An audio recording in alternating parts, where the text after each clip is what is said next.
Let's go to it here.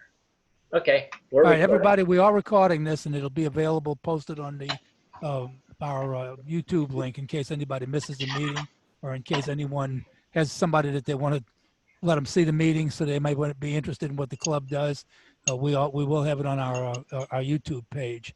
We're also in the middle of a thunderstorm over here, so in case we lose anybody, particularly I'm worried about losing our presenter for tonight because he's worried about it. So let's all It's just done over here. Huh? You okay over there? Yeah, it's done over here. Good. Okay, great. All right, well, let's just do what we can do here. The first order of business, the newsletter and the minutes. Has everybody seen the minutes to approval? Anybody have any comments, corrections in the minutes?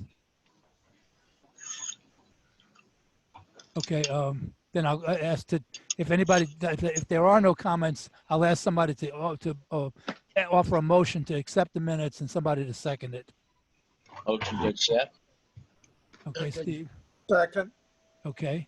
And the way we're going to vote is that if anybody knows, if you don't respond to the call for a vote, it means that you approve the minutes. If you do respond and have an objection, then we count you as a nay. So all in favor? Aye. Aye. Okay. Aye. Aye. Aye. And I hear anybody not in favor? Okay, then the minutes are accepted. All right, the next thing, we're gonna have a lot of reporting tonight from our treasurer. Before he starts, let me preface some of the remarks here with, we're looking at, as you all probably know, we had an auction with some equipment that was donated to the club. We didn't get a tremendous response to that. I think we had 3 people bid on stuff, which I believe is that the auction didn't get publicized like it needed to, even though we had it in the newsletter and in the on the website. What we're looking at doing right now is we're going to try to start a YouTube. We think we can sell the stuff a lot quicker and for a lot more money through YouTube. Not YouTube. I'm talking about eBay. I get all these doggone things confused. eBay. And we're going to need, if we do that, we're going to need a volunteer who's familiar with eBay and PayPal to manage the eBay stuff for us.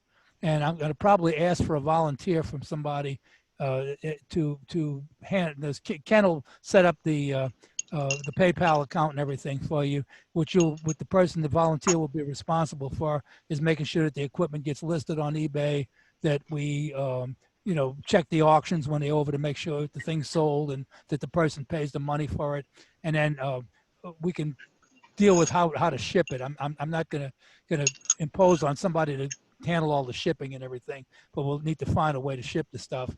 But the main thing is that we get it advertised on eBay and sell it. So keeping that in mind, let me turn the thing over to Ken for the treasurer's report. Ken, I think we also got 2 people that we need a silent key tonight, don't we? Yeah, except for I don't have the documentation right in front of me, so I have to look for that in a second. But Okay, treasurer's report. We started the month of July off with $13,004.11. We had $50 worth of dues come in. We had a $10 donation. We had equipment sales of $700. So even though we only sold a few pieces, we got some money for it. And we had the school, $60 came in from that. And then we had to spend money. We rented the storage space, and so that was $61.05 for the first 2 months, basically. And then we paid for the Richmond Amateur Radio Club email address that we put up for $29.99. We had to pay for our P.O. box, which was $148 for a year. And for some strange reason, they hit in the same month, the Hartford insurance came due, and that's $425. Normally, it seems to be a month away, but it hit the same month as the P.O. box. And then we donated to the Metropolitan Repeater Association $250. So that became $914 went out, which left us with $12,910.07 in the bank. Ken, not to interrupt you, but we got a couple of people in the waiting room. Do you want me to go ahead? Oh, I'm sorry. Can I admit them? Or? I think you can as co-host. Okay, I just did. Okay, I admit it. I'm good. Thank you. I'm sorry. I didn't mean to interrupt you. That's okay. The other thing I have is we have 2 new members that want to join the club. Jack Kazbeer the second. Casebeer. Kazbeer. But that's Sorry for mispronouncing your name. That's fine, no problem. He's a general. And then I have a JB Edmonds. Oh, I didn't give your call sign. I'm sorry. Your call sign, Jack, is KO4FJM. And then Correct. I have JB Edmonds, which is N4NQY. He is a extra. And so we have those 2. What's the pleasure of the club? Somebody offer a motion to accept him. Motion to accept. Second. To accept. Yeah, all in favor? Aye. Aye. And welcome to the club. Thank you. Yeah. Since Bruce isn't here, one of the things I will say, and I don't have the count, but we have gotten for the school, because we're doing it virtual, a lot of people, especially for the extra class, that do not live in the state of Virginia. We've got Connecticut, New York, Maryland. So we got quite a few That's people. one of the hazards of doing stuff on the internet. Yeah, and so it's an interesting thing. Bruce said that he checked, and the fact is that while lots of places will give technicians class, very few general and extra classes are taught. And so these people saw it on the web and said, "Hey, can I sign?" And they all basically called Bruce before they did it and said, "Can I actually do this?" And we said, "Sure, it's a virtual class, and feel free." So we've gotten quite a few extra people that we normally would not have gotten. Is there money green? The money is green. Well, the checks are all sorts of pretty colors, but they all manage to go through the bank. So Okay, I wanted to mention too that George, who normally teaches the technician class, I understand his wife is ill, or he may be ill also. I'm not sure what the situation was there, but he's going to end up being a caretaker for his wife for a little while. So I'll be teaching one of the technician classes this time. It's been not my first time teaching, but my first time teaching for RARC. I've done it before in the Chesterfield Public Schools. So I'm looking forward to anybody that wants to take technician working with you. Okay, Ken, do you have the information on the silent keys, or do I? no, let me hide myself so I can go. Yeah, take a minute and go ahead and look it up. Go find where these things are hidden. Okay. John, Yes. John, can I make a comment, please? Sure. Hines, concerning selling the equipment on eBay with PayPal. Mhm. I just have a personal concern, and that is I would never buy any equipment from somebody who was not a ham. I always check them to make sure they're a ham. And I know that there are people out there who will buy ham equipment who are not hams and will operate it illegally. So I agree with you.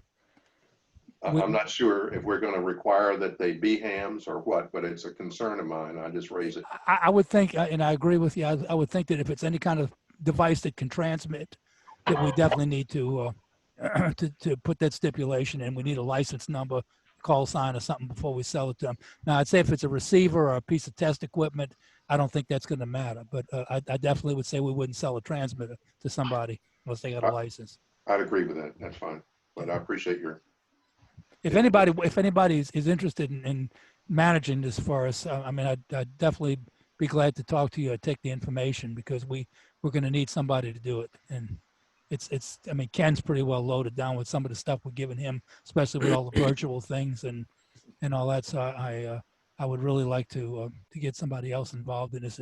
If any of you all do eBay on any regular basis and familiar with how to do it, it would be really great even if we got 2 people maybe involved in it to work on that for us, because we're just not selling stuff on the website. I mean, club members, a few of them are going to look at that, but the general public is not going to look at it, or other hams from other locations. So I think that we can get more money and we can get better traction on it if we go with eBay. Bruce had a tower. From what I understand, and this is not the same tower we were advertising a while back. There's a new tower out there for sale. Not for sale, but for I guess for taking. I don't know if the guy wants some money for it or not. But it's a tower that's got to come down, and it's somebody that Bruce is acquainted with. In fact, I think it was Bruce's Elmer that either passed away or is downsized and took the tower down. Well, is trying to take the tower down. We need somebody to, if you're interested in the tower, to get with Bruce and see about disassembling it. Bruce said they could probably get some help to disassemble it, but we need to try to get this tower off the house before they sell it. So anybody's interested in, I think it's a 50-foot tower. It's probably a Rome tower from what I remember Bruce saying. And it's not a big one. I mean, that other thing was a big honking tower that they had in that other house. You'd have needed a large flatbed truck to haul it away. This thing, you could probably do it with a pickup truck. So if somebody's interested in the tower, let us know, let Bruce know, or let me know or something, so we can get you in touch and get the tower down. What I understand, it's got to come down pretty quick too, because they're selling the house. All right, so let's see. We got the. I got the one that Bruce sent, but do you know who sent the other one? Let me stand by. Let me look at my records and see. Okay. I didn't see it real quick. Well, if necessary, we'll do one and we'll do one next time, but I think I have the second one. Let me see who they are. I was expecting Bruce to be here tonight and introduce this. That's why I really didn't do anything about it.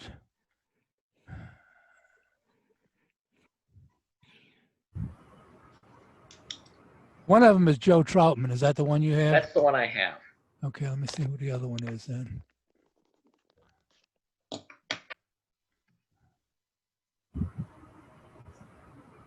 Incidentally, Bruce had mentioned, I think, that Joe Troutman's funeral, we probably need to check before anybody shows up to make sure that it's not a private funeral. Bruce was supposed to let us know that, and we didn't get that information in yet. So if the funeral hasn't happened yet and anybody's planning to go to it, make sure that that we find out if it's not private. I don't see it, Ken. I know he told me somebody, but I can't find it in my emails. Okay, I was in the same boat. Yeah, let's just go ahead and do the other one, and we'll postpone the second silent key till next meeting if we have to. Yeah, I can give it to you in a minute. I'm looking at my email. Yeah, it's Joe Troutman N4EHD is the one I have. I thought it was in the newsletter, John. Maybe. Let me check. That's the idea. Let me check the newsletter. Hey, John. Uh-huh. The other one was Dennis Richardson, Okay. All right. 84YSN. Okay, great. Thank you. I appreciate you pulling. Ken, you got that? Richardson. Richardson, KD4YSN.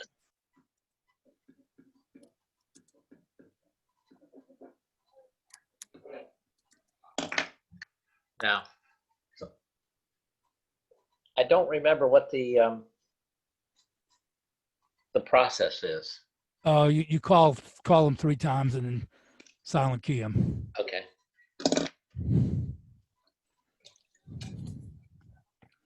Calling N4EHD. N4EHD. Joe Trotman. Calling N4EHD. Joe Trotman. Joe Trotman. Silent key. Calling KD4YSN. Calling KD4YSN. Calling KD4YSN. Richardson. KD4YSN. Silent key. Thank you. Okay. I guess it's time for reports then. Let me ask if anybody has has any reports for us. Tom, you have anything on technical or anything? Not really. As far as I know, the repeaters are up and working.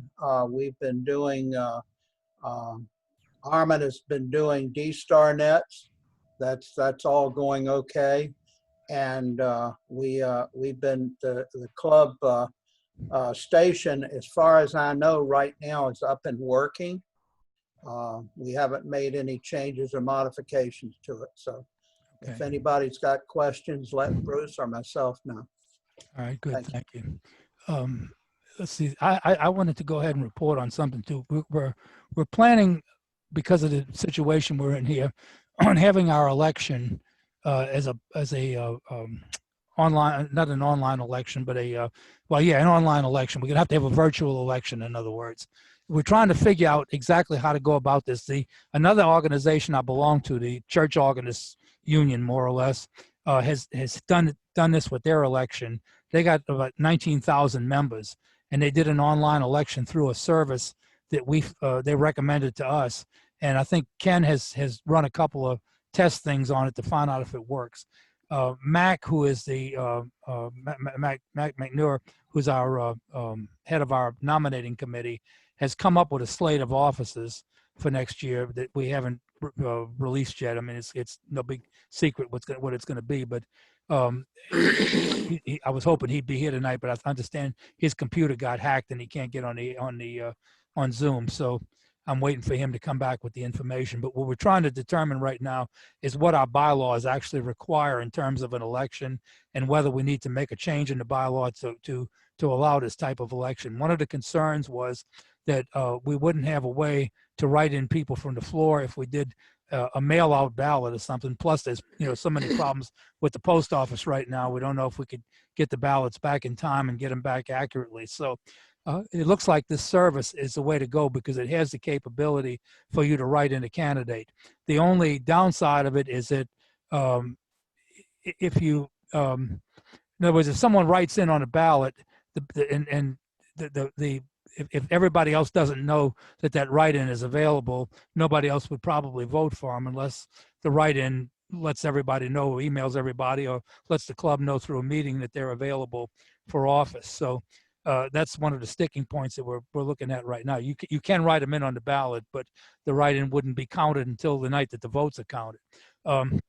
We also would, if we did that, we would probably appoint 2 people who aren't involved in the election as auditors to count the votes, so that the votes get, we don't want the votes to go to the people that are running for office, obviously. So we'd have to appoint a couple of people as auditors just to certify that the vote was honest and accurate. I'm waiting on trying to get in touch with Win right now to see if Win Grant, to see if there's anything that I'm overlooking in this. But I'm thinking that this is probably the way we're going to have to go, since we can't make a person.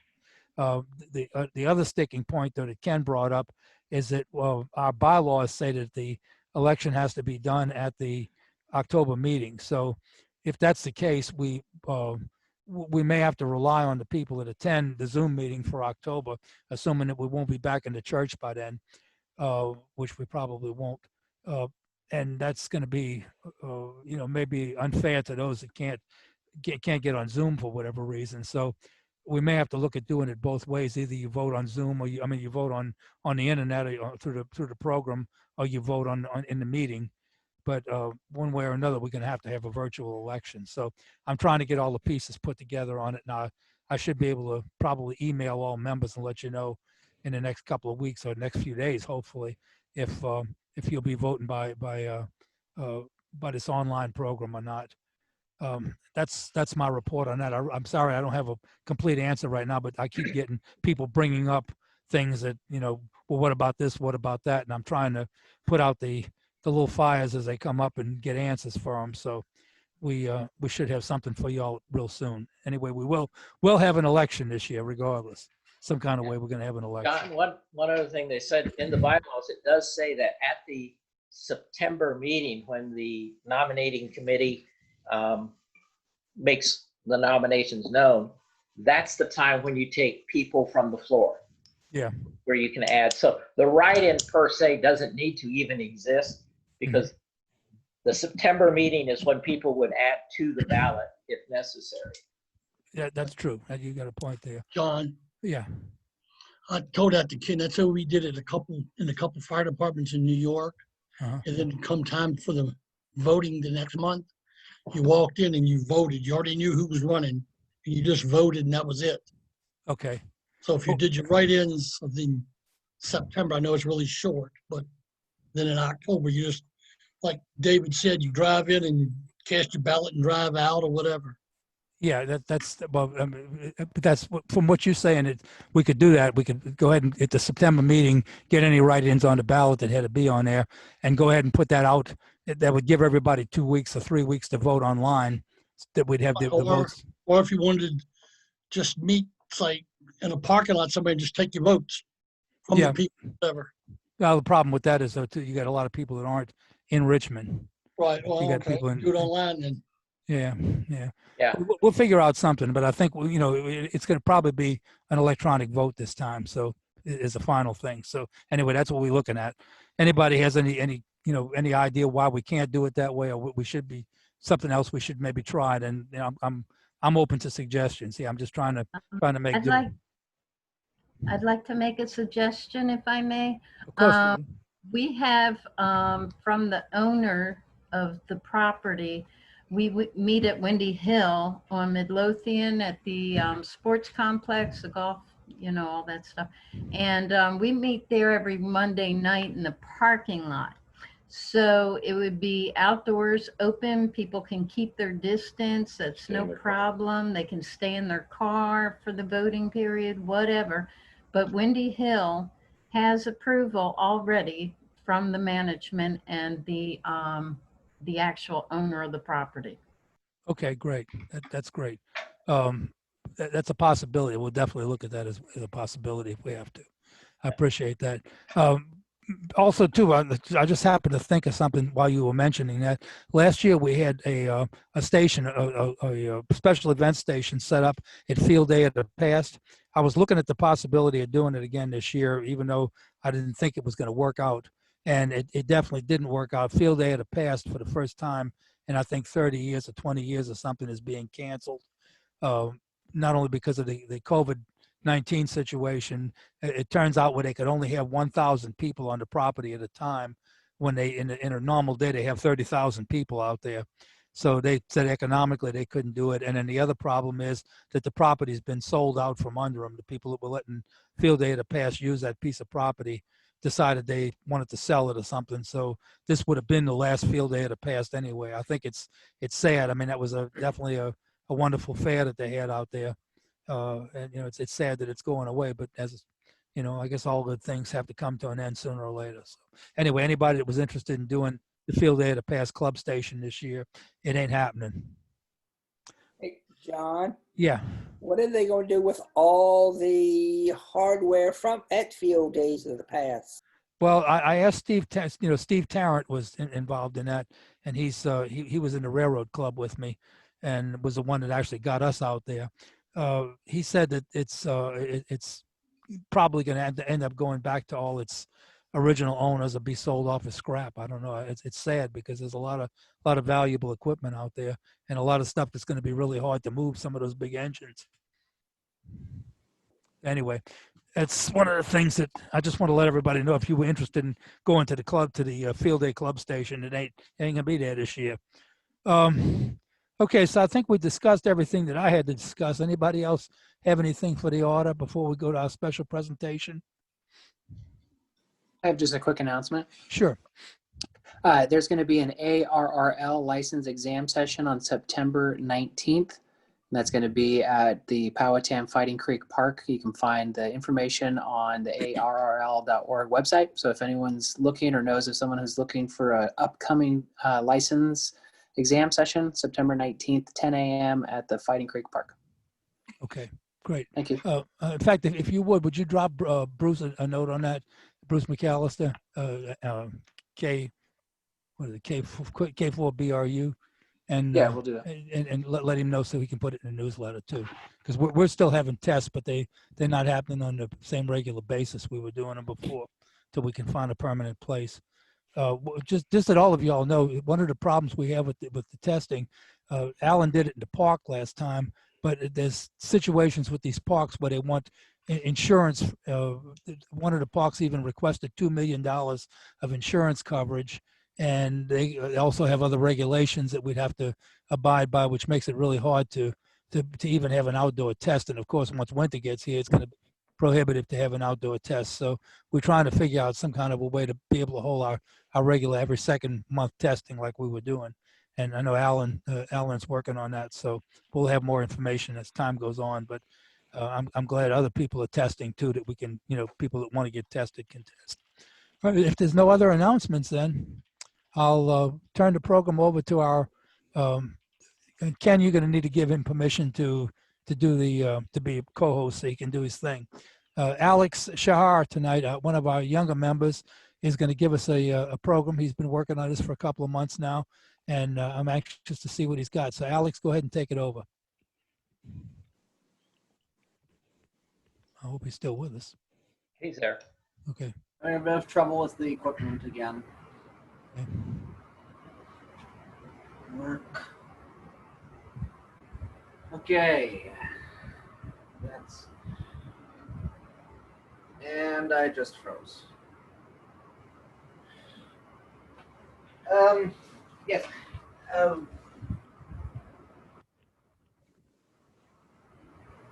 How do I start? Well, just give us an idea what you're going to be talking about tonight, and Oh, yeah. you can. Sorry, I'm having a bit of stage fright, I guess. I haven't had this since I was Yeah, we're all friends here.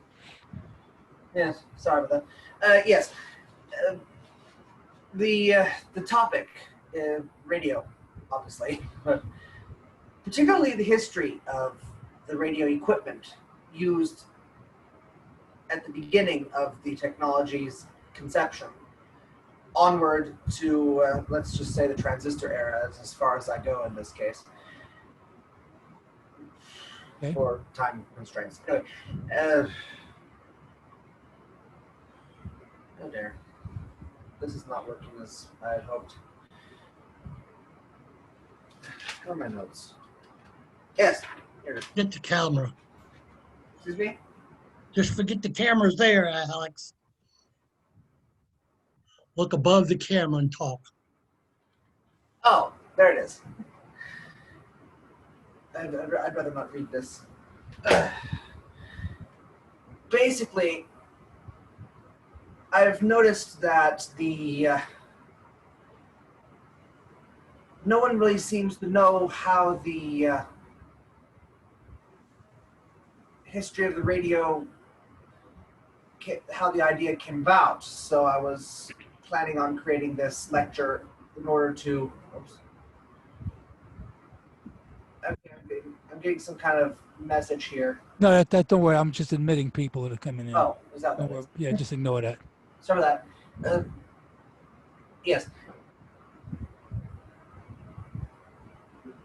I had this all planned out.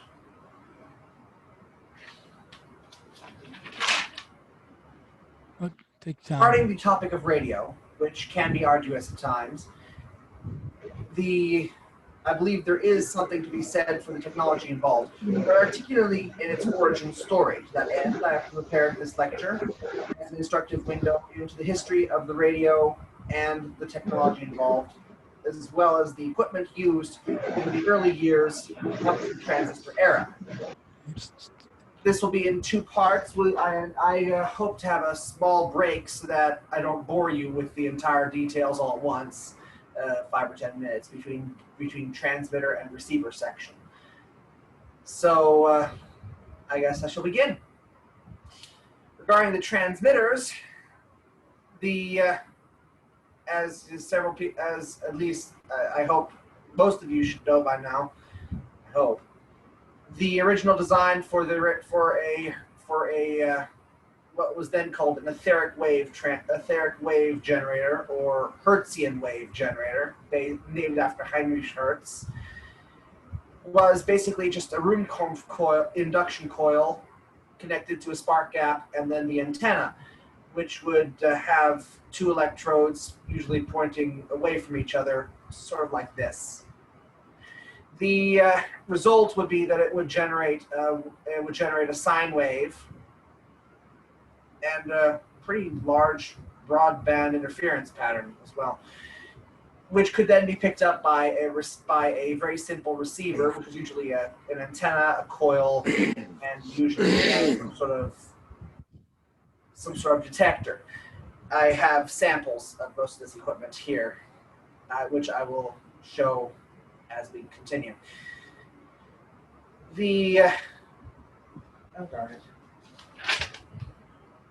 Yes, the earliest radio wave transmitter was, as I've said, outlined by Heinrich Hertz, and a very simple circuit consisting of spark gap, induction oscillation coil, or a transformer of some sort.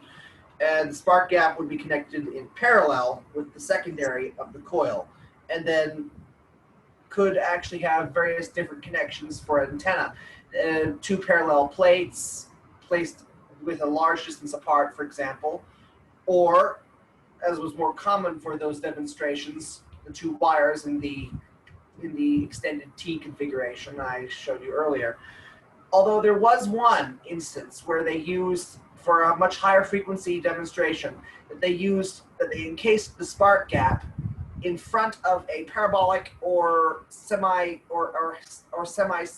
cylindrical dish, which then reflected and radiated the oscillations outward to the receiver. I don't exactly have pictures of this anymore. I don't have that book anymore. It was British, but that was one of the early demonstration devices that Hertz and his cohorts used to demonstrate the theory. This basic circuit was later expanded on by people such as Nikola Tesla and Guglielmo Marconi but it became more complicated as they added on to it and to the receiver section, which we will discuss later. Exempla gracia, the introduction of a rotary spark gap, for example, which has a variable speed motor, which would further adjust the oscillations frequency. That plus the right condenser or capacitor and the right inductance would create then to a second transformer, which would create the output stage, would then be used as the basic transmitter. On the low voltage side, there would be a Rubenkorn coil connected to a dry cell or wet cell battery pack. Usually, if it was wet cell, it would usually contain something like copper sulfate or chalcanthite mixed in water. I won't bore you with the chemistry, but basically it was your standard low voltage wet cell. Or a dry cell as used in telecommunications and telegraphy, like this one here. Oh dear. Well, it's dead anyway, so never mind that.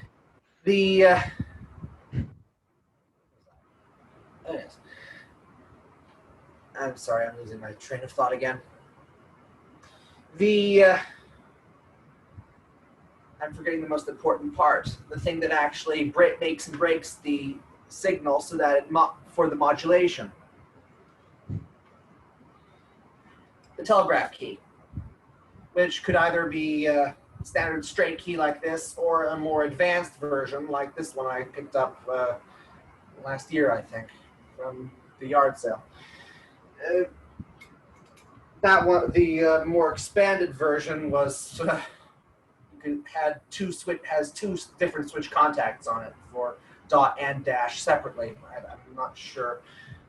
I'm not quite sure at the moment why they would want that, but it obviously had a function. I just have to look it up again because it's not in my notes. Anyway, that would be in series with the battery and the induction coil primary, which there would be a vibrator in there which would start the oscillations off and also convert the direct current to alternating current. Tesla's version, however, used an alternating current power supply as opposed to the Marconi version, which used Edison direct current, either a battery or a dynamo machine, as they were called back then. The output stage, however, could take one of two forms: either a auto transformer in the form of ascending helix, like this one.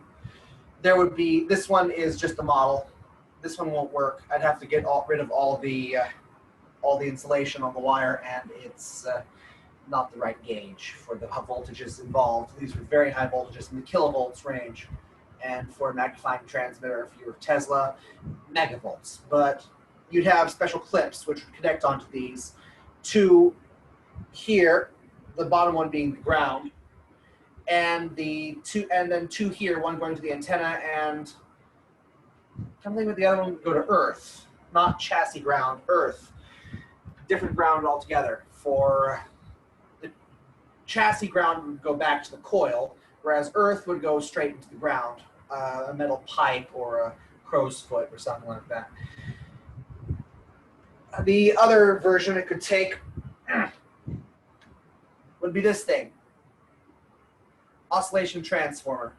Variable distance and position, as well as also you can put clips, various Fanistock clips or something similar onto the helix at different locations to change the inductance. Based on the inductance formula, which I have over here, in that case, that's a spiderweb coil, so R squared, radius squared, total radius multiplied by total number of turns squared, both divided by 8 times radius plus 11 times total diameter, no, distance, diameter, equals the inductance in microhenries, which would then be multiplied via the System International base system. Anyway, oh yes. Of course, the components could be further tuned via a variable inductance or a variable capacitance. And most of this equipment could be made at home. For example, the fixed capacitance for a basic spark gap transmitter could be made out of a cigar box like this one is, with photographic glass plates for daguerreotype cameras, and foil. This one works, by the way. As you can, it's all wrapped up, but this is actually a functional capacitor. I tested it. It's 0.07 nanofarads. Not much, but it works, and it's exactly what the book told me to build. So, but these would be for very low frequency equipment. It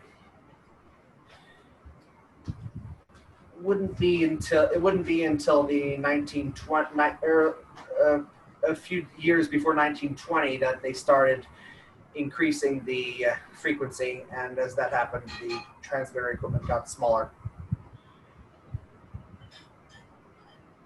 Speaking of which, as the frequencies increased and new technologies became available, for example, the Fleming diode tube or Fleming valve, and then the Audion triode by DeForest, the equipment also changed. The stop also changed accordingly. Where originally it would be everything would be exposed, but very beautiful looking with copper as porcelain insulators, only the best of the best kind of equipment. But then they started condensing everything into, because of noise from the tubes, they would have to put in filters and also sort of like a metal gauze or mesh, which would isolate various stages, usually interstage transformers, from each other and from the tubes, so that they don't pick up the extra noise from the vacuum tubes or any other component. Thus, and to do that, they had to get smaller. This one is an incomplete transmitter. It's an ultra high frequency unit, but utilizing the period components. There would be a cage here and here over the main coils to keep them from picking up interference from other systems, from the other parts, mostly the oscillator tube here, which is a triode, as were the normal oscillator tubes. they would get even smaller still in some cases as frequencies got still higher, even exceeding the shortwave range. You start going into the FM broadcast band, which was not frequency modulated yet, but still into those frequencies, into megacycles and megahertz ranges and higher, it would get so small and so condensed that you wouldn't need that you really wouldn't need a lot of extra components. The capacitance in the components of the tube would be enough for the transmitter to function.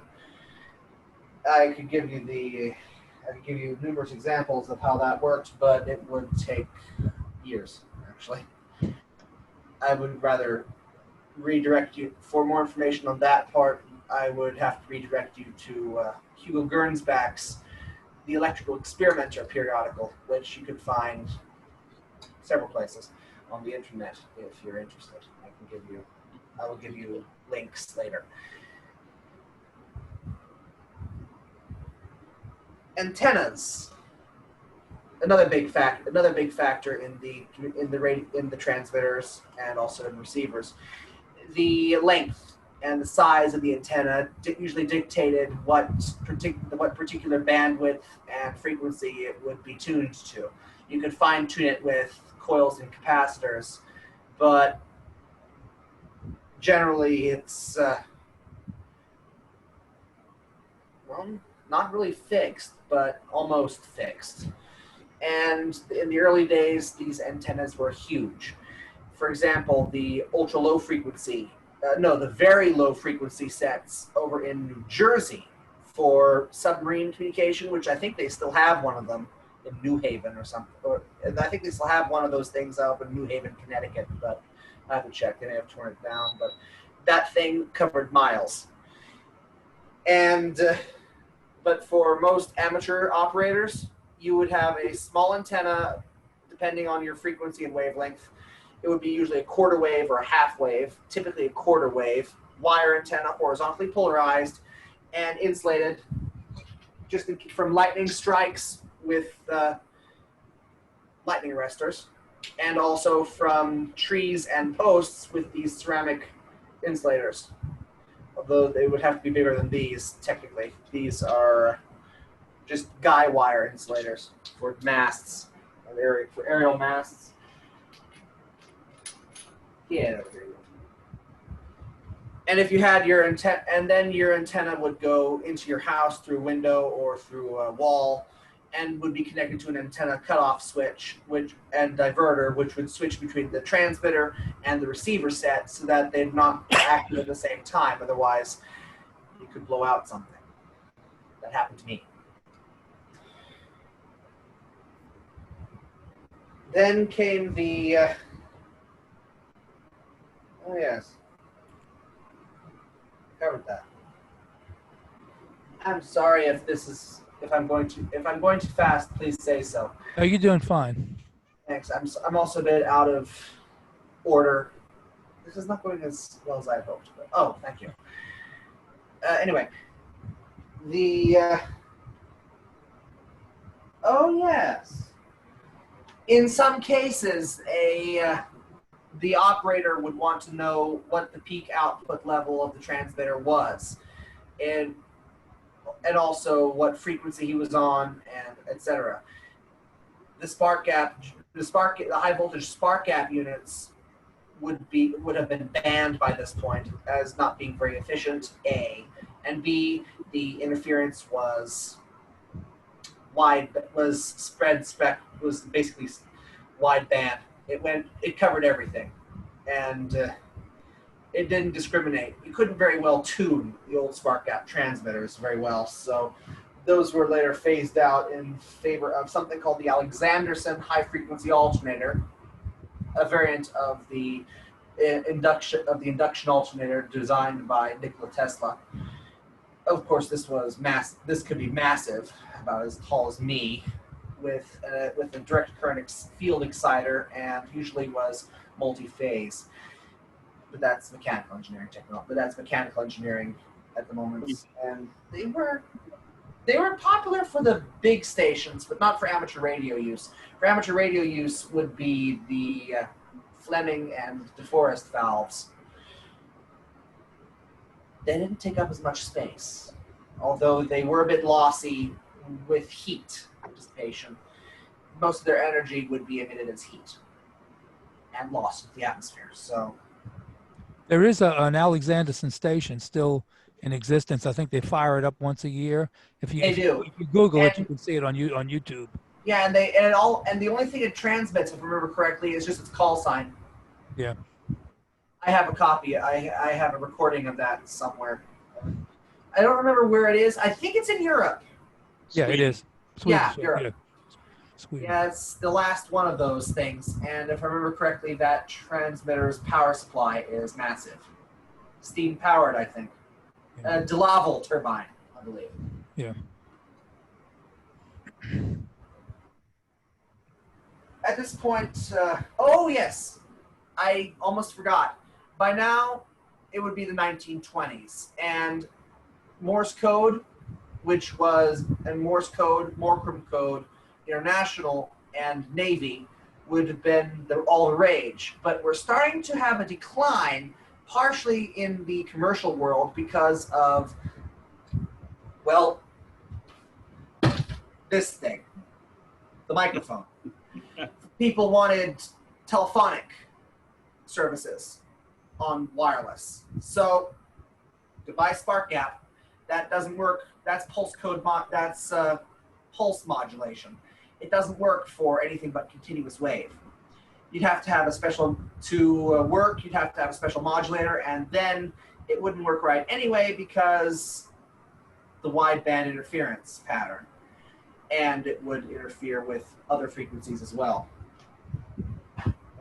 And also puts out quite a lot of ozone. The funny thing, though, the Tesla coil, you can modulate a Tesla coil or a magnifying transmitter such as this with an audio frequency, so the arc sings, but it's not very practical from an amateur radio standpoint. Is that Heising modulation? Something like that, yes. It's a voice modulator that is connected to the spark gap, but to a spark gap or more often than not a tube modulated tube oscillator that then goes to the Tesla coil. But for a spark gap, especially a rotary spark gap, you couldn't modulate it well enough for it to be for a voice to be intelligible. So they shunted that to Alexanderson transmitter, Alexanderson alternator, and that didn't work too well either. So then they switched to vacuum tubes exclusively for audiophonic telecommunication, wireless telecommunications. Thus the modulator, which was usually a separate unit. I don't have one of those, but with vacuum tubes, you could have either continuous wave, CW Morse code, and other binary-like codes, or you could have audiophonic voice. And that's about it for transmitters, unless I'm forgetting something again, which I probably am. Are there any questions regarding transmitters before we take a quick 5-minute break so I can get some more water? What year did they actually switch to vacuum tubes, more or less, on transmitters? Do you remember? I know the first DeForest that I have a DeForest valve that dates back to 1915, so I'm guessing that somewhere. Yeah, there were vacuum tubes being used in Marconi sets in 1915, as well as in sets by Electro Importing Company, now called YICO, Fulton Street, New York. But yeah. Late teens, early 20s, and I think one of the first commercial voice broadcasts was of President Herbert Hoover, at least in the United States, but I don't remember what the exact date was. I don't have it down. No, I know KDKA's first commercial broadcast was the election, the Harding election. Yes. They did the that's- election returns. In fact, I have one of the receivers here that Westinghouse made 500 receivers and sold them in anticipation of that night. And we have one of the 500 receivers. Rare component.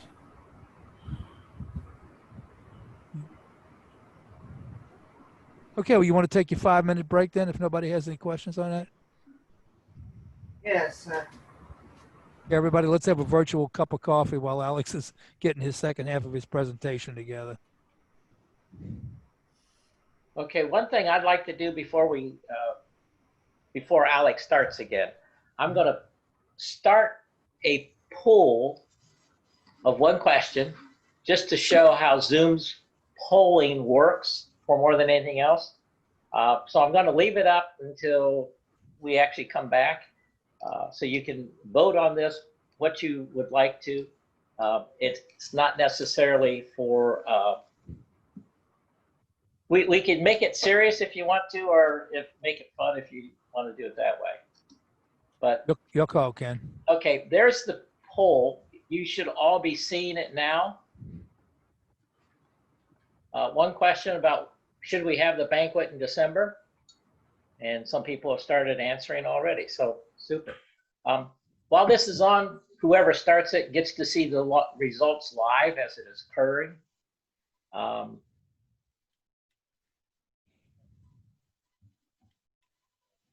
I'm sorry, Ken, I don't see it.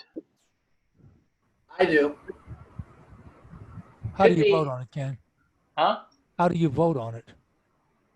Click the little box. Yeah, there's a little box and you click on it. I don't have the Mine little popped box. up on the screen. Yeah, it should pop up in the screen. I don't know if I make mine full screen. If yours goes to full screen, I made mine full screen now. Or if it just stays in the small. I made mine full screen, but I don't have the little box. Oh, you wouldn't, John. Oh, okay. You're a All right. co-host. Okay, that explains that. Yeah, if I take away your co-host, I guess No, that. no, that's fine. I understand.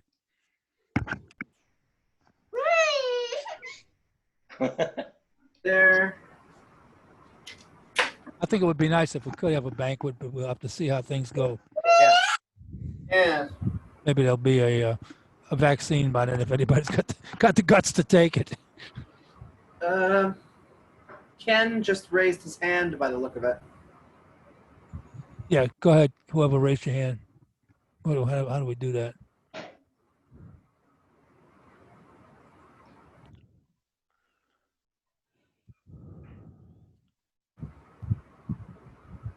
I'm sorry, this is Steve. I'm still not seeing a box or the poll.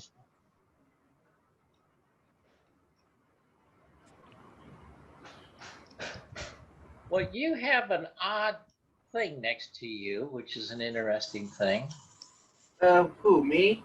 Steve. Go ahead, Ken. What are you looking at? I don't see the poll. Negative. I don't see it either. Okay, Steve, you have a red X next to you for whatever reason. You may have already voted. All right, Steve, you may have already voted. Oh, I see. Down on the very bottom, I have participants open, and down on the very bottom, I have a yes or a no or a raise hand option. So I clicked no for the banquet. Okay, there. So apparently it allowed me to cast a vote. I just didn't realize I was doing it, and I never did see the question. But the question is, should we have a banquet in December? Yes, no, or decide in October are the three choices. I said no. Thank you, Ken. Under normal circumstances, I would say yes, but under these circumstances. Yeah, that's all right. And I'm surprised at the answers. I don't see the poll at all. This is Ken's Tavern. Yeah. Ken, are you going through the app or are you doing it through the web thing? I'm going through the just clicked on the link, on your link. Ah, okay. Then you should have opened up. Yeah, we can hear you, and B, your picture looks nice. As opposed to when you went through the web, it was much different. So I don't And know. Ken, I see that you raised your hand. Right. But the other thing is I can't get into a gallery view. I don't have any indication on here for gallery view. Not at the top? No, sir. I got one for full screen, but nothing for gallery view. Maybe that's You're because in Alex gallery. is sharing his desktop. I am. No, he's not. He's just He's not. taking Gallery. live. Gallery Gallery view view only on mine shows is if the you're in top. speaker view. Okay, Yeah, I'm gonna close the poll. We have 25 out of the 28, and 2 of you have said you had, well, 1 of you, Ken, you had a problem. So let me end the poll, and when I do this, I can share the results with everybody so you can see what the results were. Assuming you can see the poll, I would assume. We can But see there's that. the results. Wow. So we had 41% said, yeah, we should have it. 27 said no. And 36 said decide in October. So, but that's the gist of the polling. I don't know why, Ken, you out of 25 people or 28 people, I don't know why 2 of you had a small problem with it. Ken, maybe we can experiment with this on the Yeah, I just wanted to show everybody on the that, board meetings. yeah, this is something that you can do with Zoom. Yeah. And we hopefully are going to try to use it in at least the extra class to have a little quiz of about 3 questions that would have been from, shall we say, the homework assignment, to see if the people actually read the homework assignment or if they have trouble with it. Just a way to sort of force a little bit of studying on their part. Okay, before Alex, you ready to proceed? Because before Alex gets into his second part of the program, I'd ask if everybody who's not speaking, go ahead and mute your microphones, just so he doesn't have the distraction of background noise. And if you want to ask a question, then unmute yourself and feel free to speak up. Okay, Alex, go ahead. Right. Receivers. Regarding that, they started out the simplest receiver is a detector diode of some description, cat's whisker of usually a cat's whisker point contact type on some kind of semiconductor metal material, such as galena, carborundum, some molybdenite, zincite, and there's something called radiosite by EICO, which I have no idea what the composition of that is.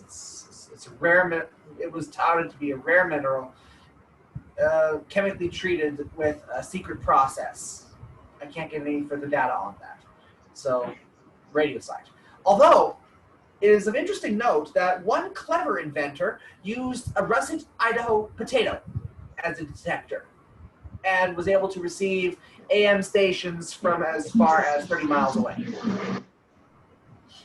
But not very accurate. And you could also use you could also use a blue steel razor and a carbon-based lead pencil as well. Come to think of it, as was used by some enterprising fellows who were behind enemy lines during World War II. When you couldn't get vacuum tubes, make your own radio with your shaving razor. It works until the Nazis catch you, but at least you get to hear the BBC. But before that, there were other versions of the detector, some electromechanical.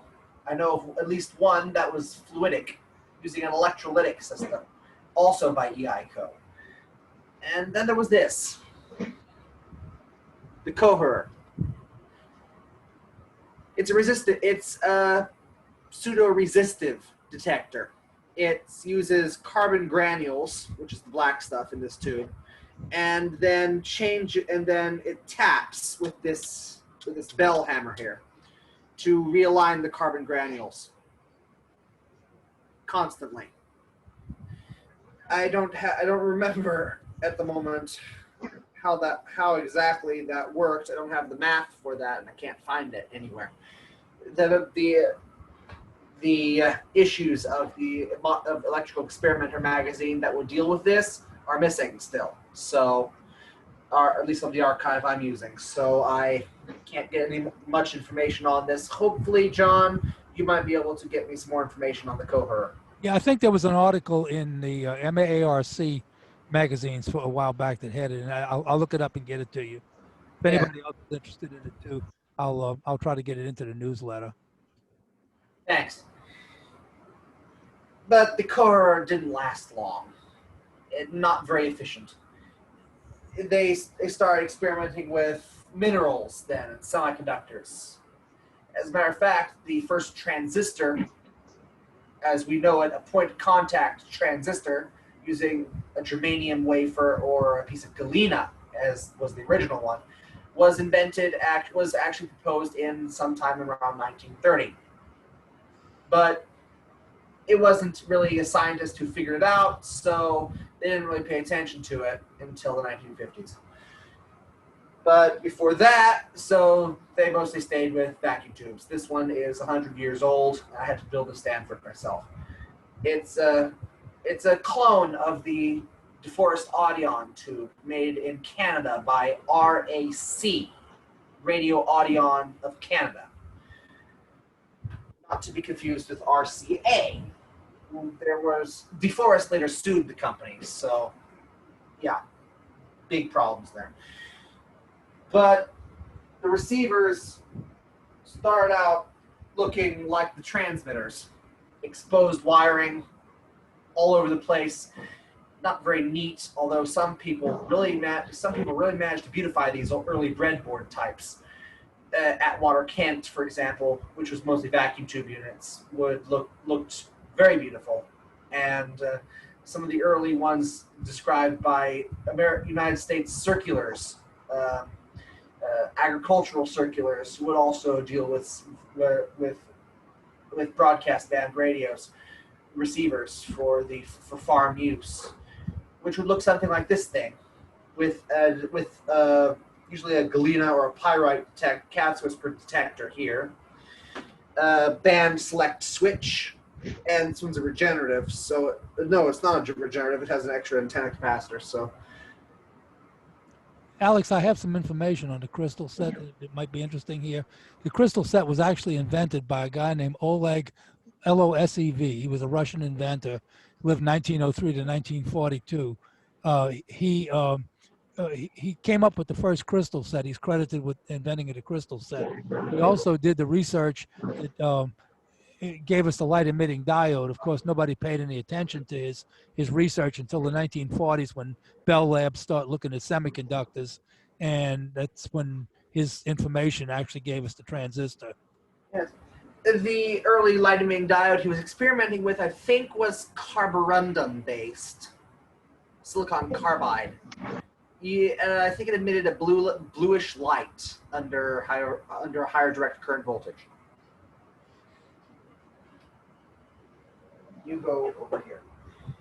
And as I've said before, as the technology advanced to vacuum tubes for transmitters, the same thing happened with receivers, and they started getting a lot more complicated. Whereas the early receivers could run on the power from the carrier wave of the transmitter, and didn't have to have any external power source for the detector. Just sometimes a power supply for an amplifier, which could be microphonic or vacuum tube. A fully vacuum tube detector would require several different voltages of power supplies for each tube, anode, and function. For example, you'd have your rectifier, your detector, your amplifier, and your audio amplifier and your interstage amplifier. This is a broadcast band set, but I can rewire it but I can rewire some of the components for use in amateur radio bands. In fact, I think, I have a band select on this, which will allow me to switch between lower shortwave amateur bands. But it's a receiver. with a variometer tuning, which was later replaced by full capacitor tuning.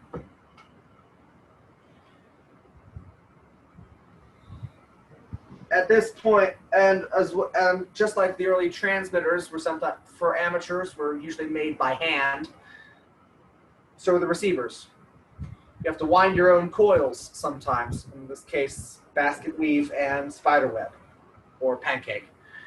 They're actually very simple. I use a special jig. I can use a special jig to make them, but I usually use nails, an odd number of nails in a circle. It's actually quite simple.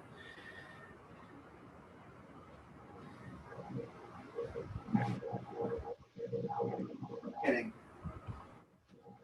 Bornite doesn't excite galena, pyrite, silicon, lead peroxide? I don't want to know. Where's that other page? Ah, here it is. The main, of course, the thing that would make the receiver work is, of course, the detector itself, and that circuit is actually a lot simpler than it's drawn out than it can be drawn out to be. As I've said before, the early ones were mineral or core or electromechanical in some cases. One enterprising fellow even used a Bunsen burner and a few electrodes. It gave you the same result as would a triode detector, but not very practical. Still has a lot of heat. The first thermionic detectors, as I said, it wasn't until Fleming's experiments with multi-electrode light bulbs, which were basically what they were back then, that a practical thermionic detector was invented. Thus, the Fleming valve, which was a simple two-electrode vacuum tube. The first electrode being the filament, no heat, no cathode. It's a directly heated cathode, which is basically a filament, and then a plate, which would serve as the anode. Simple diode, and these could actually be run on. These could be hand blown by glass makers in a laboratory. If you knew how to blow laboratory glassware, you could make one of these. And they could run, and with a good enough vacuum from a vacuum pump, you could get pretty good results at low power, at relatively low anode voltages. It's when they wanted more features, basically, and more, how do I put this? Well, they wanted more everything, better this, better that, so the voltages got higher. Especially with some of the higher frequency units, the voltages could be up to almost the medium voltage on a spark gap coil, about 1,000 volts in some cases. So, yeah. You don't want to put your hand in there while the system's operational. And as I've said before, and as I said with as well as with the transmitters, you'd also have shielding, internal shielding, and filters for cutting out noise in the receiver, in vacuum tube receivers as well. I haven't yet to install them. I don't have the right equipment to make that, but I intend to as soon as I get the opportunity. They could, of course, take multiple different forms. This one being having a Werner tuning knob would be a semiconductor detector with a thermionic amplifier. Antenna tuning, but others could have any number of varieties of circuits involved. Regenerative vacuum tube receivers. You could have superheterodyne. You could have. There was another one I don't remember the name of, but it ended in dyne as well. It was. Darn it.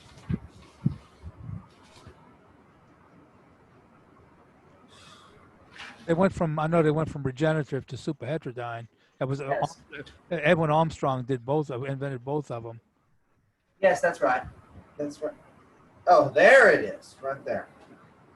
There was an interesting situation too with Edwin Armstrong. DeForest sued him for for his regenerative circuit, and in the court testimony, it turned out where DeForest, even though he had a PhD in physics, didn't understand how his own invention worked. You can go back and look that up. It's Armstrong. Armstrong was an engineer. DeForest was a scientist, and Armstrong actually figured out how the thing was working when DeForest knew it worked, but he couldn't explain how. We're reading that in my research. Well, I remember it now. Okay, well, that's pretty much your presentation. Or do you have anything else for us? There's one more thing. Okay. The output of the receiver. Usually headset. In the earliest systems, it would be a 2000 ohm or something, or a similar resistance headset like this one. It wasn't until much later that they started using loudspeakers, dynamic loudspeakers. And the first loudspeakers were actually a horn connected to a phonograph pickup, a mechanical phonograph pickup by Edison, which would then, the needle of which would be placed on one of these earphones. Not very good with bass response, and very tinny, but it worked. Very novel, actually. But as I've said before, novel doesn't really. It may be novel, but will it make money? That's the problem. So it wasn't really marketed, not very well. The Magnavox made the first actual cone speaker. yes. Then the diaphragm speaker took over, and that was a lot better with improvements in amplification, and then stereophonics in the, what was that, 50s? Yeah. Yes. Which could still be run on vacuum tubes, but you'd have to have a matched pair of triodes for that, I think, right. Or the appropriate pentode in the amplifier, a differential amplifier, I think, but I have to double check my schematics. One of the first stereo things. In fact, I'm old enough to remember this. I don't know how many people around remember it, but before they came out with stereo receivers, they were able to transmit stereo to reproduce stereo signals. But the way they transmitted them is you had an FM receiver and an AM receiver, or the television and an FM receiver, and they'd put on a concert. And you'd listen to one channel on your TV, and you'd listen to the other channel on your FM radio. That was before they came up with the multiplexing. Oh yeah. Don't get me started with the television.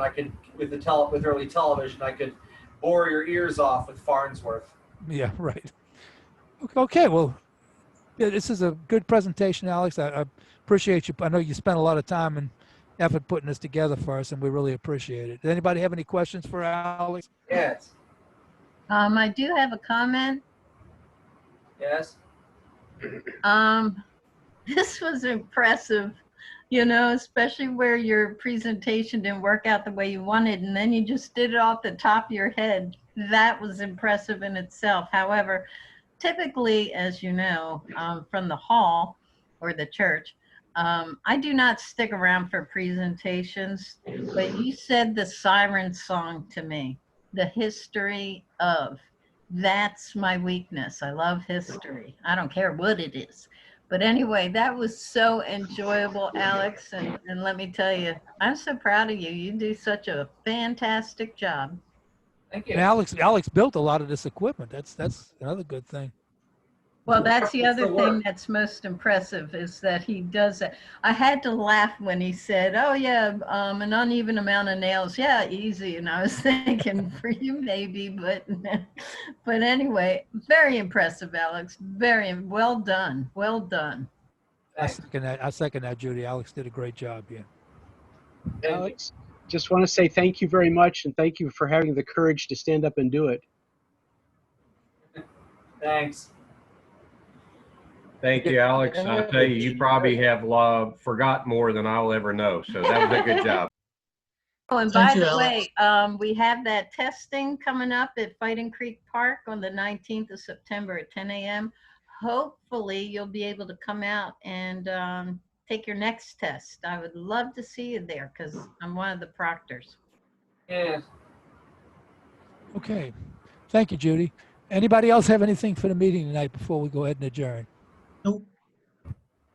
Okay, then I'll ask for a Yeah, I motion. have a generic. Go ahead. Sure, go ahead. Yeah, this is Dan W4ERF. Might be a little too generic, but as far as like tubes, like a triode or something. What is the average gain you would get? I understand that tubes are pretty much voltage to current devices. So what kind of gain can you expect to get out of a tube current-wise with a change in voltage?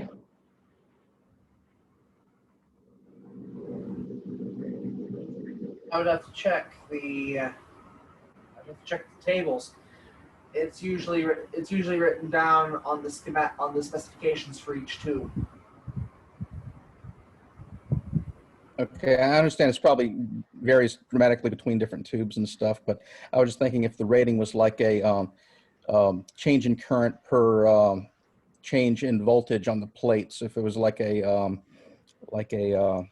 beta for transistors, what the actual thing would be called. I think there is. And I've seen curves like this before in tube books, but where is it? No, Tesla, no. Can't find it, but I'm pretty sure there is the RCA tube books usually have these curves outlined for most of the tubes you used. And the 12AU7A, for example, has an exponential curve increase, but I'd have to check. I appreciate that. I was just I was thinking about FET equivalents of a tube, so I was just trying to figure out what the parameters were for tubes and see how hard they'd be to reproduce using FETs. But thanks anyway. Good job tonight. Thanks. You're welcome. One thing that on that question, there are transistor replacements for tubes now. In fact, we've been looking at some of those for some of the antique radios that we restore, and there's direct plug-in replacements. So they apparently they perform like FETs. Okay, well, I'll go ahead and ask for a motion to adjourn the meeting tonight. Then, if everybody's Real quick before you adjourn, yeah. I think you, maybe Bruce and a couple, but I had a friend out in California whose father did a lot of electronic work and whatnot, and they had a bunch of old tubes, and somebody said, yeah, have them send them up here. So I have 2 boxes of tubes, lots of tubes. I have no idea if they're good, bad, or indifferent, but I do have the tubes. Well, I fixed the tube test I bought from the club for $30, so I'll test them for you. Okay. If time permits. So anyway, I will probably take them over to our storage garage, and either that or John, you and I can meet somewhere. Oh, give me a box of them at a time, and I'll test them and get them back to you. Let's do it. Yeah. If you have another 30, I'll take it. Yeah, I know you need a 30. Oh, anybody else have a tube tester and wants to get in on this, you're welcome to. Also, too, I wanted to mention Bruce had, from one of our silent keys tonight, Bruce got 3 radios and some power supplies. There was a message that went out today, I think it was last night, about an Astron that we were power supply that we were trying to sell. Bruce has checked radios, so we know what condition they're in. If anybody's interested in a ICOM transceivers or I think these are HF transceivers and an Astron power supply, contact Bruce or contact me and I'll get you in touch with Bruce, because we are trying to sell them for the club, and I'd rather offer this stuff to club members if you can use it before we go ahead and put it out on eBay. So anyway, let's go ahead then. There's no other questions and adjourn. Make a motion. Hey, John, I do have one addition. I do have one additional thing, John. Yes, go ahead. If you find any bad tubes, please don't throw them away. I'd like to get them because what I was thinking to make equivalents for the tubes, I Women would need a Rex. base, and if Okay, if you sure. got a bad tube, I'd like to get it. Thank Yeah, we can do that for you. All right, and we got a motion to adjourn. Does anybody second it? Okay, Alex seconds it. Then I'll go ahead and take a vote. Let's adjourn. All in favor? Aye. Aye. All right. Good night, everybody, and thank you all. Thank you, Aye. Alex. Thanks, Hey, good everybody. job, Alex.